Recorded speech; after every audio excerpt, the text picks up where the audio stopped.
Anything that you specify on a page directive will apply to the entire JSP page.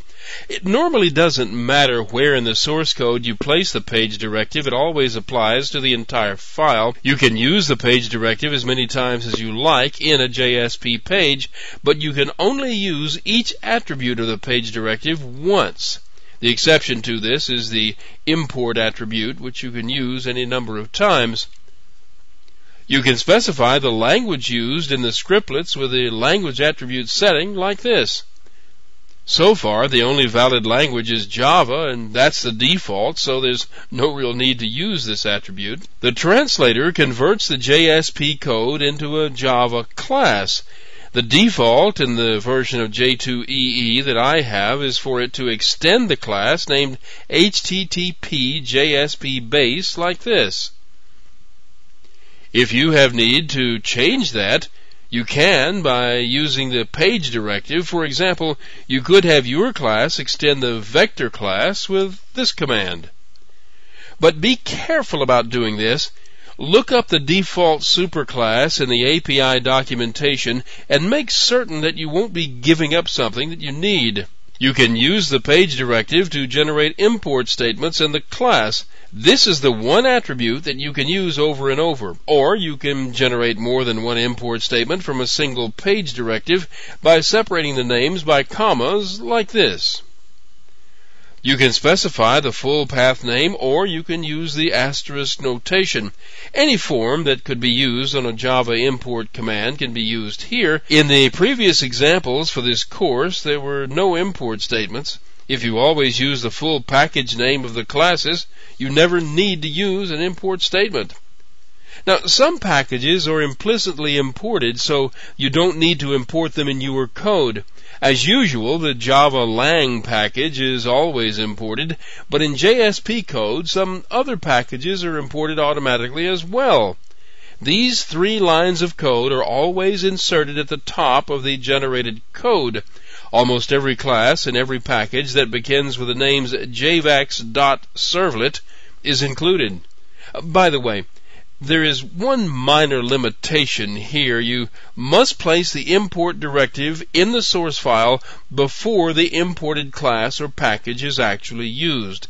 The Java language was designed with the idea in mind that the import statements would always go up at the top.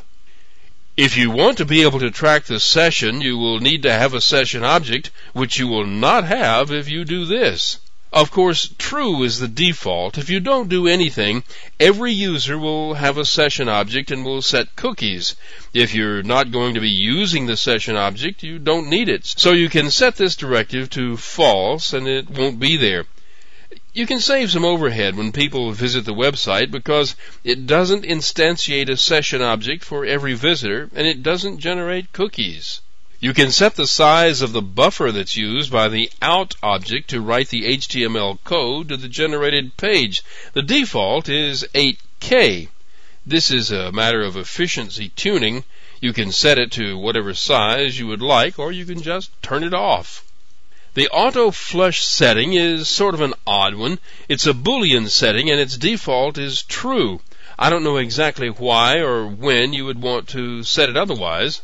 This determines whether the buffered output should be flushed automatically when the buffer is full from writing to out. If it's set to true, the buffer will be flushed to the output. If it's set to false, an exception will be thrown when the buffer overflows. This specifies whether thread safety has been included in your code. If you have it set to true, you must write your code in the JSP page to synchronize the multiple client threads. If you set it to false, the JSP container sends client requests one at a time to the JSP page. Your code doesn't have to be careful about thread safety. The default is true, so generated code is considered to be thread safe and will be unless the code you add is not thread safe. The info tag lets you specify a string of text that is accessible from inside the program. This string of text will be incorporated into the compiled JSP page, and you can retrieve the text inside your JSP page by calling the getServletInfo method. You can write pages that are displayed to the user whenever an error occurs, and you can specify the path name of the error page with this directive. You place the URL of the page on the local server inside the quotes. If there is an error attempting to display this page, the page specified by the URL is displayed instead. It can be the name of a local file or a file on a local subdirectory. If you begin the URL name with a slash, the path is relative to the JSP application documentation root directory and is resolved by the web server. If this page is to be used as an error page, this Boolean value must be set to true. The default is false, so if you're not writing an error page, there's nothing you need to do. If this is set to true, you'll be able to use the exception object which is thrown by the page that's in error. This directive can be used to set the MIME type and the character encoding of the response page. This example shows the default. If this is what you want, you don't need to do anything. You can use any MIME type and character sets that are valid for the JSP container. That's it for the page directive. Well, that's it for the version of J2EE that I have here in front of me, but there are almost certainly to be new attributes and options added to it as time goes by. If you don't find what you need here, check the documentation that applies to your version and you may find it there.